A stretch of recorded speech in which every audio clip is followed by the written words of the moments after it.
मीना को डांस का बड़ा शौक था। टीवी देखकर मीना ने डांस करना भी सीख लिया था। एक दिन उसकी सौतेली माँ कहती है, देख मीना, तेरी माँ तो तुझे जन्म देते ही परलोक चली गई और अब कोई काम भी नहीं है। ऐसे में तू नाच कर पैसे क्यों नहीं ले आती? माँ ये कला है और नाचना मेरा पेशा नहीं है बल्कि शौक है। अरे शौक से पेट नहीं पलते, पैसे से खाना आता है। और हाँ, नाच कर पैसे नहीं ला सकती तो निकल जा घर से, और ये अपने छोटे भाई को भी साथ ले जाना। मीना के पिताजी शराब के नशे में रहते, माँ बच्चों पर जुल्म करती। अब मीना के पास कोई रास्ता नहीं था। आखिरकार एक दिन मीना एक होटल में जाती है और मालिक से कहती है, सर मैं डांसर की जॉब के लिए आई हूँ। पर आप तो डांसर नहीं लग रही, कोई मजबूरी है क्या? मीना रोने लगती है। देखो मैं तुम्हें यहाँ काम तो दे सकता हूँ, यहाँ रिसेप्शन में काम है, लेकिन पैसे कम मिलेंगे। ठीक है, मुझे तो बस काम चाहिए। मीना मन लगाकर काम करती है, लेकिन एक दिन, अरे क्यों रे, झूठ बोलती है कि नाश्ते का काम करती है? तू तो वहाँ रिसेप्शन पर बैठती है। बगल वाला राहुल बता रहा था, और ये भी बोल रहा था कि वहाँ नाचने वालों को ज्यादा पैसे मिलते हैं। माँ लेकिन वो काम मुझे अच्छा नहीं लगता, मैं वो काम नहीं करूँगी। रिसेप्शन वाला काम ठीक है और मेरी तरक्की भी हो जाएगी थोड़े दिनों में। अरे वाह, तो वो वाली नौकरी कौन छुड़वा रहा है? मैंने तो तेरे लिए एक्स्ट्रा काम सोचा है, वो भी घर से ही। मीना को समझ में नहीं आता कि माँ आखिर कहना क्या चाहती है। फिर अगले दिन मीना ऑफिस से घर आती है तो, देख मीना, तेरी 2 कौड़ी की नौकरी में तो घर का गुजारा नहीं होने वाला। मैंने घर में तेरे डांस का कार्यक्रम रखा है, लोगों के एंटरटेनमेंट के लिए। कल से ऑफिस से आकर 2 घंटे तू यहीं नाचेगी, समझी? और अगले दिन से बेचारी मीना ऑफिस से आकर घर पर लोगों के सामने नाचती। फिर अगले दिन थकी हारी ऑफिस जाती। एक दिन मालिक का बेटा होटल आता है तो मीना को देखकर पूछता है, कौन हो तुम? किसने रखा है तुम्हें? तुम कौन हो? पहले तो कभी नहीं देखा, और हाँ, होटल में शोर करोगे तो बाउंसर को बुलाकर बाहर कर दूंगी। मालिक के बेटे को गुस्सा आ जाता है। वो मीना की शिकायत अपने पिता से करता है। बेटा वो तुम्हें जानती नहीं थी, फिर वो बेचारी मजबूर है।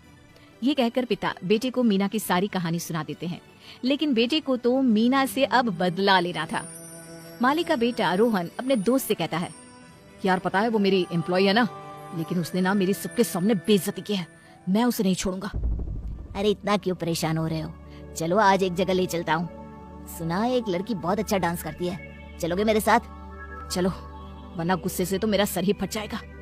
रोहन जब मीना के घर आता है और उसे नाचता देखता है तो उसकी वीडियो अपने फोन पर बना लेता है। अब आया ना ऊंट पहाड़ के नीचे। पापा जिसे देवी समझते थे, क्या निकली वो। अब तो इसकी नौकरी गई, लेकिन अब इसकी भी सबके सामने बेइज्जती करूंगा मैं। तभी एक सुंदर सा लड़का मीना के सामने खड़ा हो जाता है और उसे नाचने से रोक देता है। देखो मीना, तुम आज के बाद डांस नहीं करोगी, मैं तुमसे शादी कर लूंगा। तुम एक अच्छी लड़की हो, मैं जानता हूँ कि तुम्हारी माँ के कहने पर तुम्हें ये काम करना पड़ता है। ओए निकलो यहाँ से, तू शादी कर लेगा तो कमाई कैसे होगी मेरे घर की? देखिए मैं बहुत अमीर हूँ, और अगर तुम मीना से मेरी शादी करवा देती हो तो मैं तुम्हारे घर को पैसों से भर दूंगा। माँ लड़की की बात सुनते ही खुश हो जाती है। आप सबसे निवेदन है कि अब यहाँ से चले जाइए, मेरी बेटी की ना शादी तय हो गई है, अब उसे कोई भी काम करने की जरूरत नहीं है। तो नमस्ते, पढ़ो रास्ते। रोहन ये देखकर परेशान हो जाता है। अरे ये अगर इस लड़के से शादी कर लेगी तो मेरा क्या होगा? मुझे किसी भी हालत में ये शादी रोकनी होगी। अब मीना मेरी गर्लफ्रेंड है, इसने मुझसे शादी का वादा किया था और हम दोनों एक दूसरे को प्यार भी करते हैं। मैं तो मीना से अभी शादी कर रहा हूँ। ये कहकर रोहन मीना की मांग में सिंदूर भर देता है। अरे ये क्या किया? अरे ये मेरे परिवार को चलाने का इकलौता सहारा है, कम से कम पैसे तो मिल रहे थे मुझे। तुम नहीं जानती, लेकिन तुम्हारी बेटी मुझे जानती है। तुम सोच भी नहीं सकती उतने पैसे मैं दूंगा। मीना अब क्या करती? शादी तो हो चुकी थी। चलो घर। मैं चलने के लिए तैयार हूँ, पर पहले मेरी एक शर्त है। कैसी शर्त? यही कि मेरे भाई की अच्छी स्कूल और हॉस्टल का खर्चा तुम उठाओगे। ठीक है, मंजूर है मुझे। मीना रोहन के साथ चली जाती है। माँ को रोहन पैसे दे देता है।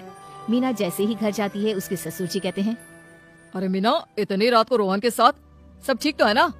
और ये क्या, तुमने शादी भी कर ली? शादी कर ली नहीं पापा, मैंने जबरदस्ती इससे शादी कर ली, क्योंकि मैं नहीं चाहता था कि ये किसी अमीर से शादी करके खुश रहे। पापा, इसने पूरे होटल के एम्प्लॉइज के सामने मेरी बेइज्जती की थी। मैं इसे कभी खुश रहने नहीं दूंगा, इसीलिए मैंने इससे शादी कर ली। मीना को रोहन की बात से हैरानी होती है। तो तुमने इसलिए शादी की मुझसे? तुम जानते हो तुमने क्या किया? मेरी जिंदगी खराब कर दी। अब मैं क्या करूंगी? मीना, मेरे बेटे ने गलती की है, तुम्हें परेशान होने की कोई जरूरत नहीं है। नहीं सर, मैं आपको भी परेशान नहीं देख सकती हूँ। मैं ये काम सिर्फ अपने छोटे भाई के लिए कर रही थी। मेरी सौतेली माँ ने मुझे नाचने को मजबूर कर दिया था। सर, आप मेरे भाई की पढ़ाई का जिम्मा कुछ वक्त के लिए ले लीजिए। मैं इस शहर से दूर चली जाऊंगी। जैसे ही ठीक ठाक कमाने लगूंगी, अपने भाई का खर्चा भी उठा लूंगी। वैसे भी इस शादी के बारे में किसी को कुछ नहीं पता, तो आप लोगों पर कोई आंच नहीं आएगी। मीना ये बोलकर घर से बाहर निकल रही होती है कि उसकी सास हाथ में आरती की थाली लेकर आती है। मीना बेटा, हमारे पास बहुत पैसे हैं। कोई और लड़की होती तो पैसों की लालच में रोहन को कभी नहीं छोड़ती, लेकिन तुम ऐसी नहीं हो। अरे माँ, रहने दो, जाने दो इसे। नहीं, मैं ऐसी ही लड़की से तेरी शादी करवाना चाहती थी। वैसे भी बेटा, शादी एक ही बार होती है। मीना, तुम्हें कहीं जाने की जरूरत नहीं है। हम तुम्हें अपनी बहू मानते हैं दिल से। अरे पापा, लेकिन मुझे ये लड़की पसंद नहीं है। मैंने सिर्फ बदला लेने के लिए इससे शादी की है। देखिए माना, मैंने आपकी बेइज्जती की थी, लेकिन उस वक्त मैं सिर्फ आपके होटल की एक एम्प्लॉय थी, जिसकी ड्यूटी थी कि वो आपके बिजनेस को कोई नुकसान ना होने दे। मैं आपसे माफी मांगती हूँ कि मैंने आपके साथ बुरा व्यवहार किया।